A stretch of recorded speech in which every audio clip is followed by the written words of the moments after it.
ஆபாச பேச்சாளராக மாறியிருக்காரு தமிழ்நாட்டின் பாஜக தலைவராக இருக்கிற நயினார் நாகேந்திரன். இப்படி இருக்க நம்ம முதல்வர் விஜய் அவரை பற்றி ஆபாசமாகவும் கொச்சையாகவும் அறிவிக்கத்தக்க மாதிரி இப்போ நயினார் நாகேந்திரன் அவர் பேசியிருக்கிறதால கண்டிப்பாக அவர் கைது ஆகக்கூடிய ஒரு அபாயத்தில் நயினார் நாகேந்திரன் அவர் சிக்கியிருக்காரு. ஸோ அது மட்டும் கிடையாது, திமுகவை சேர்ந்த இந்த ஆர்எஸ் பாரதி எப்படியெல்லாம் அவர் திமுகவுக்கு முட்டு கொடுப்பாரு, எப்படியெல்லாம் திமுகவுக்கு வரிஞ்சு கட்டிக்கிட்டு பேசுவார் இந்த ஆர்எஸ் பாரதி அப்படிங்கிறத நம்ம எல்லாருமே பல வாட்டி பார்த்துருக்கோம். இப்போ சமீபத்தில் பார்த்தீங்கன்னா உங்களுக்கெல்லாம் நல்லசாவே வராது அப்படின்னு ஆர்எஸ் பாரதி அவர் சொன்னதுக்கு சரியான ஒரு செருப்படி பார்த்தீங்கன்னா அடுத்தடுத்துன்னு ஆர்எஸ் பாரதி அவருக்கு கிடைச்சிக்கிட்டே இருக்குது. முக்கியமாக உனக்கு தாண்டா நல்லசாவே வராது அப்படின்னு இப்போ ஆர்எஸ் பாரதி அவருக்கு பதிலடி கொடுக்கப்பட்டிருக்கு. பதிலடி கொடுத்தது யார்? ஆர்எஸ் பாரதி எதுக்காக உனக்கெல்லாம் நல்லசாவே வராது அப்படின்னு அவர் சொன்னார். அதே போல் நயினார் நாகேந்திரன் அவர் மோசமாக ஆபாசமாக முதல்வர் விஜய் அவரை பற்றி என்ன தான் பேசினார் அப்படின்னு முழு விவரத்தையும் இந்த வீடியோவில் பார்க்கலாம். வீடியோவை ஸ்கிப் பண்ணாமல் பாருங்கள். இதில் ஃபஸ்ட்டு ஆர்எஸ் பாரதி பார்த்தீங்கன்னா அவர் மா சுப்பிரமணியன் அவருக்கு முட்டு கொடுக்குறாரு.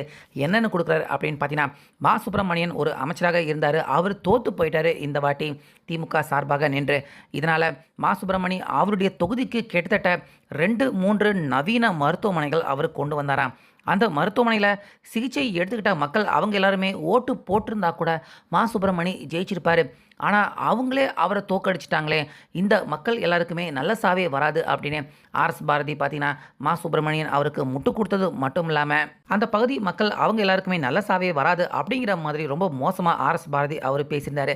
அது மட்டும் கிடையாது, அந்த பகுதி மக்கள் எல்லாருமே கஞ்சா பிடிக்கிறவங்க கஞ்சா அடிச்சுட்டு ஓட்டு போட்டுட்டாங்க அப்படிங்கிற மாதிரியெல்லாம் யாருமே ஏற்க முடியாத அளவுக்கு ரொம்ப அவதூறாக மோசமாக பார்த்தீங்கன்னா இந்த ஆர்எஸ் பாரதி அவர் பேசியிருந்தார். இப்படி இருக்க இவருடைய இந்த பேச்சுக்கு இன்னைக்கு அந்த பகுதி மக்கள் அவங்களே எல்லாருமே பார்த்தீங்கன்னா ஆர்எஸ் பாரதி அவர் இந்த மாதிரி பேசினதை கேட்டு எங்களுக்கெல்லாம் நல்ல சாவு வராது அப்படின்னு சொன்ன ஆர்எஸ் பாரதி அவருக்கு தான், அதாவது ஆர்எஸ் பாரதி உனக்கு தாண்டா நல்ல சாவே வராது அப்படின்னு இப்போ அந்த பகுதி மக்கள் மா சுப்பிரமணியன் அவரை தோற்கடிச்ச அந்த பகுதி மக்கள் எல்லாருமே ஏற்கனவே திமுக வேண்டாம் அப்படின்னு தான் விரட்டி அடித்து மா சுப்பிரமணியனை தோற்கடிச்சிருந்தாங்க. இப்போ இந்த மாதிரி பேசுனதை கேட்டு அந்த பகுதி மக்கள் இளைஞர்கள் எல்லாருமே கஞ்சா எடுத்துக்கிட்டு ஓட்டு போட்டிருக்காங்க அப்படிங்கிற மாதிரியும் பார்த்தீங்கன்னா ஆர்எஸ் பாரதி பேசியிருக்காரு. ஸோ அவர் அங்கே பேசினதை இங்கே கொஞ்சம் நீங்களே பாருங்களேன். கட்சி வரலாறு, திமுக என்ன, பெரியார் என்ன, எப்படி 100 வருஷத்துக்கு முன்னாடி இந்த சமுதாயம் இருந்தது, எல்லாரும் இன்னைக்கு மேடையில் ஒன்றா உட்காரோன்னா அதுக்கு யார் காரணம்? 100 அடி தூரத்தில் நின்னவனை உட்கார வச்சு உங்களுக்கு சீட்டு கொடுத்து உங்களுக்கு மரியாதை கொடுத்தது யாரு என்பதை சொல்லுங்க, அப்பதான் புத்தி வரும். காரணம் என்னவென்று கேட்டால் அவன் யார் என்று அவனுக்கு சொல்லாத காரணத்தில் அவன் கேட்காதே நீங்க போய் குத்தது. அது மாஸ்டர் கைதாப்பட்ட தொகுதியில அவர் செஞ்சாத மாதிரி யாரும் செய்வார். கலைஞரே முதலமைச்சர் இருந்தார், கலைஞர் சொல்றார், அவர் கூட அங்க பெரிய ஹாஸ்பிட்டல் கொண்டு வர முடியல. ஏன்னா எங்க பக்கத்தில் இருக்கிற ஆலந்தூருக்கு அது பெரிய வசதியா இருந்தது. அந்த ஹாஸ்பிட்டல் போய் வந்த நோயாளி அவன் சொந்தக்காரன் ஓட்டு அவனுக்கு நல்ல சாவே வராது சொல்றேன். உயிர் காப்பது என்பது அவ்வளவு கஷ்டமான காரியம். எத்தனை பேர் உயிரை காத்திருப்பாரு, எத்தனை பேருக்கு உயிர் கொடுத்தா. இங்கே கூட படிச்சார், கேன்சர் இன்ஸ்டியூட் கொடுத்தேன், இதுக்கு கொடுத்தேன், இதெல்லாம் இனிமேல் வேணாம், கட்சிக்காரன் கொடுந்தாலும் போட.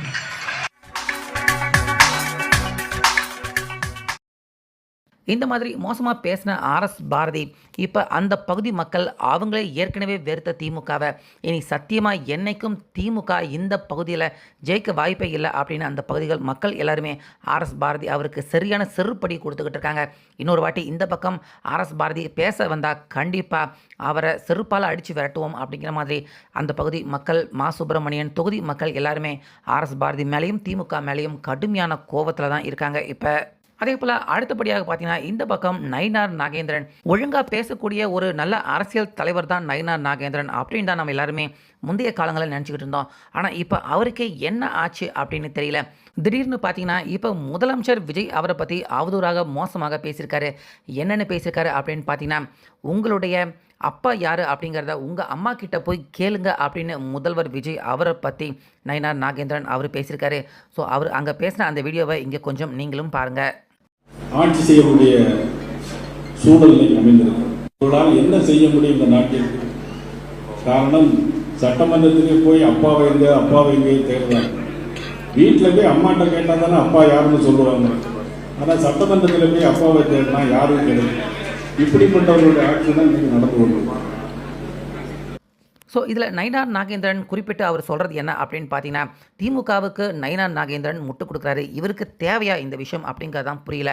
ஏன்னா அங்கே சட்டசபேரவையில் பார்த்தீங்கன்னா உதயநிதி ஸ்டாலின் அவரை பார்த்து உன்னுடைய அப்பா எங்கே காணும் அப்படிங்கிற மாதிரி நம்ம முதலமைச்சர் விஜய் அவர்கள் பேசியிருந்தார்ல. இது நடந்து ரொம்ப நாள் ஆயிடுச்சு. இத்தனை நாட்களாக இப்படிப்பட்ட ஒரு சர்ச்சையான விஷயம், அதுக்கு ஒரு எதிர்ப்பு கூட தெரிவிக்காத நயினார் நாகேந்திரன் திடீர்னு பார்த்தீங்கன்னா இன்றைக்கி சட்டப்பேரவையில் அப்பாவை காணும் அப்படின்னு நீங்கள் சொல்கிறீங்கள, வீட்டுக்கு போய் உங்கள் அம்மா கிட்ட கேளுங்க அப்பா யார் அப்படிங்கிற மாதிரி அந்த விஷயத்துக்கும் இந்த விஷயத்துக்கும் தேவையில்லாத ஒரு முடிச்சு கனெக்ஷனை ஏற்படுத்தி எதுக்கு திமுகவுக்கு முட்டு கொடுக்குறேன் அப்படின்னு நயினார் நாகேந்திரன் இப்போ இந்த விஷயத்தை எடுத்து அவர் பேசியிருக்காரு அப்படிங்கிறது சத்தியமாக இந்த வீடியோ பார்க்குற யாருக்கும் புரியல. திமுகவுக்கு ஜால்ரா அடிக்கிறாரா இல்லை முதல்வர் விஜய் அவரை எதிர்க்கணும் அப்படிங்கிற மாதிரி இந்த மாதிரி பேசுகிறாரா அப்படின்னு புரியல. இதுக்கு முந்தைய காலங்களில் நயினார் நாகேந்திரன் இந்த அளவுக்கு மோசமாக சர்ச்சையாக அவர் பேசி நம்ம யாரும் பார்த்ததில்ல.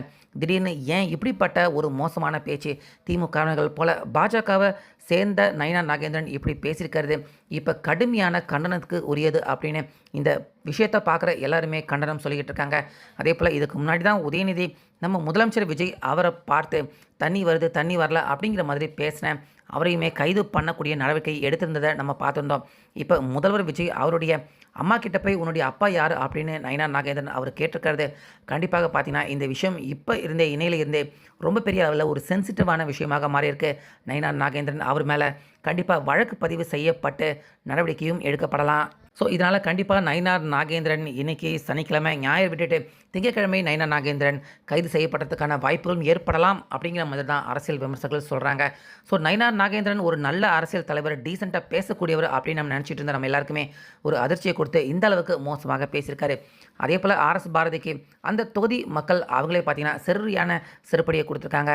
அமைச்சர் ராஜ்மோகன் அவருமே கூட இனிமேல் தான் அந்த பகுதி மக்கள் எல்லாருமே நல்லா இருப்பாங்க அப்படிங்கிற மாதிரி அவரும் பேசியிருக்காரு.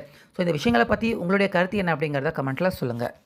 நான் இப்போ சொல்கிறேங்க, இப்போ தாங்க சைதாப்பேட்டை வாக்காளர்களுக்கு நல்ல வாழ்க்கையே வரப்போகிறது.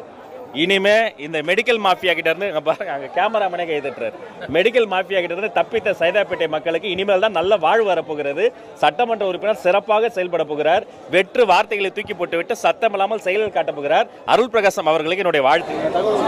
அநாகரிகமான பேச்சு, அவதூறான பேச்சு, ஒரு தலைவரை போல பேசாமல் ஏதோ ஒரு தெருமுனை பேச்சாளரை போல பேசியிருக்கிறார். இது ஏற்புடையதல்ல. இதை நான் கடுமையாக கண்டிக்கிறேன். எப்போதும் பேசுகிற போது ஒரு பொருளோடும் அருளோடும் பேசணும். இருக்கும் இடத்திற்கு தகுந்த தாங்கள் வகிக்கக்கூடிய பதவிக்கு ஏற்ப நாகரிகமாக பேச வேண்டும். நான் மீண்டும் சொல்கிறேன், இதை போன்ற 1000 அநாகரிக அவதூறு பானங்களை அவர்கள் ஏவினாலும் கூட நாகரிக அரசியலில் நடைபெற என்னுடைய வெற்றி தலைவர் மாண்புமிகு முதல்வர் ஜோசப் விஜய் அவர்கள் சொல்லிக் கொடுத்திருக்கிறார். அதனால் கடைசி வரைக்கும் நாங்கள் நாகரிகமாகத்தான் பேசுவோம், நாகரிக அரசியலில் தான் பங்கெடுப்போம். அதை நான் இப்போ சொல்கிறேங்க, இப்போ தாங்க சைதாப்பேட்டை வாக்காளர்களுக்கு நல்ல வாழ்க்கையே வரப்போகிறது. இனிமே இந்த மெடிக்கல் மாஃபியா கிட்ட இருந்து பாருங்க, அங்கே கேமராமேனே கைதுட்டுறாரு, மெடிக்கல் மாஃபியா கிட்ட இருந்து தப்பித்த சைதாப்பேட்டை மக்களுக்கு இனிமேல் தான் நல்ல வாழ்வு வரப்போகிறது. சட்டமன்ற உறுப்பினர் சிறப்பாக செயல்பட போகிறார். வெற்று வார்த்தைகளை தூக்கி போட்டுவிட்டு சத்தமில்லாமல் செயலில் காட்டப் போகிறார். அருள் பிரகாசம் அவர்களுக்கு என்னுடைய